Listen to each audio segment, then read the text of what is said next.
Corona के खतरे को देखते हुए जिला प्रशासन ने कई सख्त कदम उठाए हैं। अब बाजार केवल 5 दिन ही सोलन में खुलेंगे। शनिवार और रविवार को बाजार बंद रहेंगे।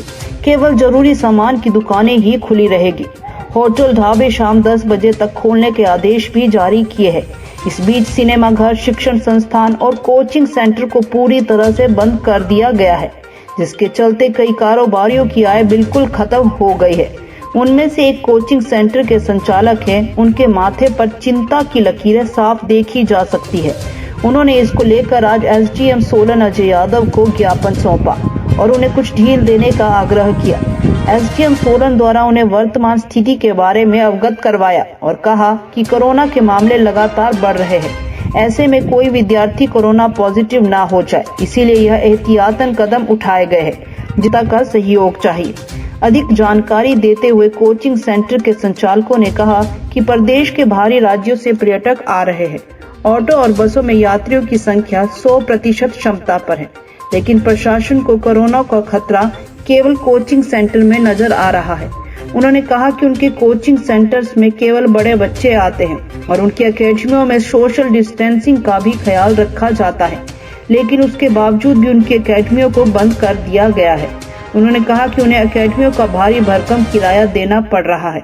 इसके अलावा भी अप्रत्यक्ष रूप में कई खर्चे हैं जो उन्हें वहन करने पड़ रहे हैं, जिसकी वजह से उन्हें बेहद परेशानियों का सामना करना पड़ रहा है। इसलिए वह आज एसडीएम सोलन को आग्रह करने आए थे कि वह उन्हें कुछ राहत प्रदान करे। उन्होंने कहा कि एसडीएम सोलन ने उन्हें सशर्त कार्यालय खोलने की अनुमति दे दी है, जिसके लिए वह उनका धन्यवाद करते हैं। हमारी प्रमुख मांगे तो यही थी कि जैसे कभी भी कोविड थोड़ा सा बढ़ता है, सबसे पहले कोचिंग संस्थानों को बंद किया जाता है। एक तो कोचिंग संस्थानों और स्कूल में थोड़ा सा फ़र्क सरकार को भी देखना चाहिए। हमारे पास 18 साल से प्लस बच्चे आते हैं या जो भी बच्चे आते हैं वो फुली वैक्सीनेटेड होते हैं। जैसे आप कहते हैं कि कारोबार पे फ़र्क ना पड़े, तो हम सबका भी कारोबार है। हमें किराए में कोई छूट नहीं मिलती है और जहाँ बच्चों के पीजी में कोई रिलैक्सेशन मिलती है।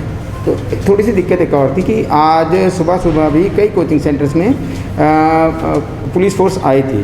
तो अभी एसडीएम सर ने क्लियर कर दिया है कि आप कोचिंग सेंटर खोल सकते हैं, पर वहाँ पे पढ़ाई नहीं होगी। कोई क्वेरी करे आता है, आपने ऑनलाइन क्लासेस कंडक्ट करनी है, वो की जा सकती है। और हम जयराम सरकार से ये भी कहना चाहेंगे कि युवा आपके साथ हैं, आप भी युवाओं के हित में ही कोई फैसला लें। हमारी प्रमुख मांग एक ये भी रहेगी कि जब भी पुलिस का पेपर हो या कोई भी पेपर हो, जब भी कोचिंग संस्थान खुले उसके 1.5 या 2 महीने के बाद हो। ऐसा ना हो आपने कोविड नियम हटाएं और पेपर एकदम हो जाए, बच्चों को तैयारी करने का पूरा समय मिल पाए। हम सोलन में काफ़ी समय से रह रहे हैं। कोरोना हम लोगों में से कोई नहीं लाया है।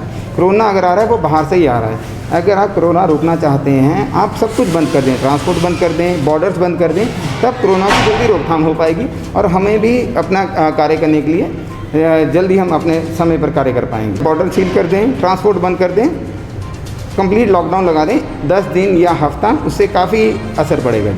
सभी प्रोटोकॉल को मद्देनजर रखते हुए हमें ये लगा है कि जैसे बाकियों के साथ 50% ये दे, तो उसी हिसाब से जो कोचिंग सेंटर को भी मौका मिलना चाहिए। बाकी जिस प्रकार से बसों में अभी 50% के जगह 100% की कैपेसिटी के साथ चल रही है, तो उससे क्या कोरोना नहीं फैलेगा क्या? तो बच्चे के साथ भी उसी प्रकार से व्यवहार होना चाहिए कि जब भी कोई लॉकडाउन की समस्या है तो उसके समय के साथ जो है तब्दील करना चाहिए। टूरिस्ट के ऊपर तो सबसे पहले रोक लगनी चाहिए, ताकि बाहर से जो भी लोग आ रहे हैं उसकी कोविड रिपोर्ट लेके या इस प्रकार से कोई जांच होनी चाहिए सबसे पहले। लेकिन जिस प्रकार से अभी भी अचानक से इंस्टीट्यूट को बंद किया गया है, तो उसके लिए भी समय देना चाहिए गवर्नमेंट को भी।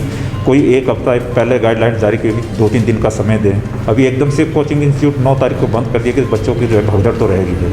तो जो बच्चे हमारे इंस्टीट्यूट में पढ़ रहे हैं उनको एकदम से बंद कर दिया गया। वो अभी किसी ने पीजी लिया है, किसी ने फीस जमा करवाई एकदम से, और अभी पेपर के लिए जैसे जस्ट ही आए थे, तो उनको जो है काफ़ी परेशानी हो रही है कि भाई हम क्या करें। अभी जो है दिक्कत परेशानी के लिए तो हम जो है सरकार से गुजारिश कर रहे थे कि कुछ समय का उनको टाइम दिया जाए, पहले नोटिफिकेशन दी जाए ना। अभी एसडीएम साहब से हम मिले थे तो उन्होंने 24 तारीख तक हम रिक्वेस्ट किया, भी 24 तारीख तक कंप्लीट लॉकडाउन है, तो हम बच्चों को सलाह दे सकते हैं कि 24 तारीख के बाद आपका निर्णय अलग से लिया जाएगा। तो उसके बारे में गवर्नमेंट को 24 के बाद जो है हमने भी उनसे यही रिक्वेस्ट किया कि कोई बात नहीं, हम 24 तक देख लेंगे।